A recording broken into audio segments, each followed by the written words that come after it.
Hello everyone, this is the True Texan American here, and yeah, I had to do this video because, well, first off, this video is just bullshit, and secondly, it kind of proves more of the point of what I say about TYT.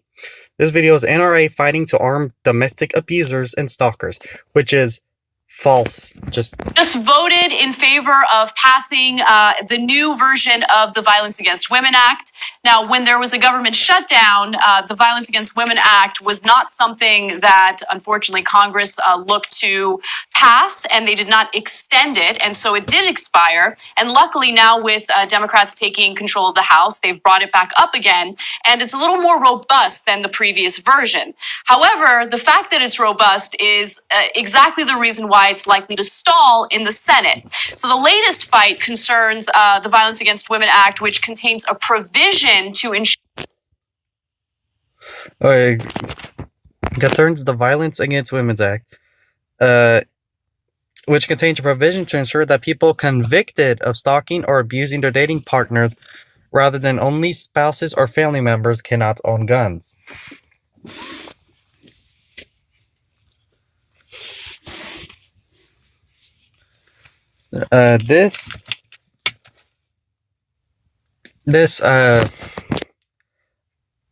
Only this I can understand because it's just extended a little bit, because if you're already not able to own a gun whenever you abuse your spouse or family member, then abusing dating partners, getting convicted of it, serving time for it, should be the same thing.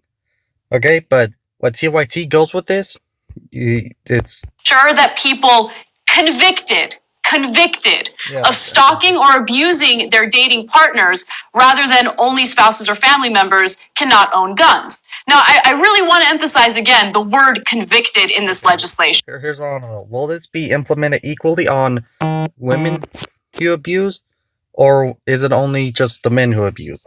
Well, with the wording, it can be hopefully women who abuse their partners will be able to deal with the same punishment, so we're not having sexism here. So this is not about people who are accused of stalking or abusing their partners. This is about people who have been convicted of doing so. And so the new version of the Violence Against Women Act would take guns away from these individuals who do pose a threat because of their conviction. Mm-hmm. So now, of course, the NRA is opposed. Yes. Because is it fair to say they don't care about women who've been abused? Yeah. No. 100% fair. No.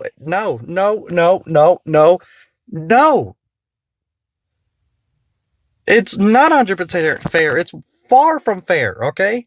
They believe in the right to bear arms to the 100%. The NRA believes that everyone should be allowed to own weapons. They see it as, again, the great one of the main things, their argument is that it's the great equalizer where women can defend themselves against abusers. Okay?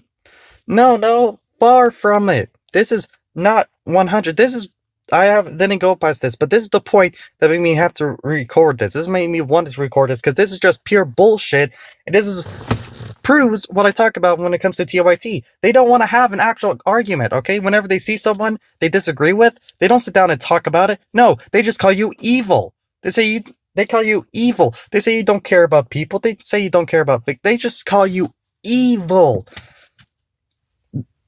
Okay? That's it, because that's the only argument they have, because they don't have facts. They don't know how to use facts. They don't know how to actually sit down and have a conversation. Okay? If you disagree with them in their head, you're automatically evil. Right here. This is proof of that. They care about gun sales. So they're like, well, I mean, if a stalker or a somebody who committed domestic violence is going to... No. They're not worried about gun sales. They don't want to sell the most guns. They want everyone to be able to defend themselves. You know what I think the logic that they're having is? You know what? Here's their logic. What I'm pretty sure they're thinking. Just, what if they get out of prison and they're a changed man, and then they get it, but then they're not able to defend themselves against a mugging, against someone who abuses them, against someone who mistreats them, or maybe someone who tries to rob their house. What if they're not able to defend themselves and they're a changed man? That's probably their thinking. But instead of addressing that and sitting down and having a conversation, because I can understand that, and I can understand not wanting to have the people who's been convicted of abusing their partners having a gun. I can see both ends. Okay? I understand both arguments. Sit down and have a conversation, not go, you're evil. You're evil. Okay? You don't agree with me? You don't agree with me? Oh, you're evil. Far from it. Okay? This is not having a conversation. It's not using the facts, because facts aren't even on your side when it comes to gun control. Gun control doesn't work. Every instance of gun control has failed. My God, I'm still going to make money, aren't I? You don't know. Okay, bye.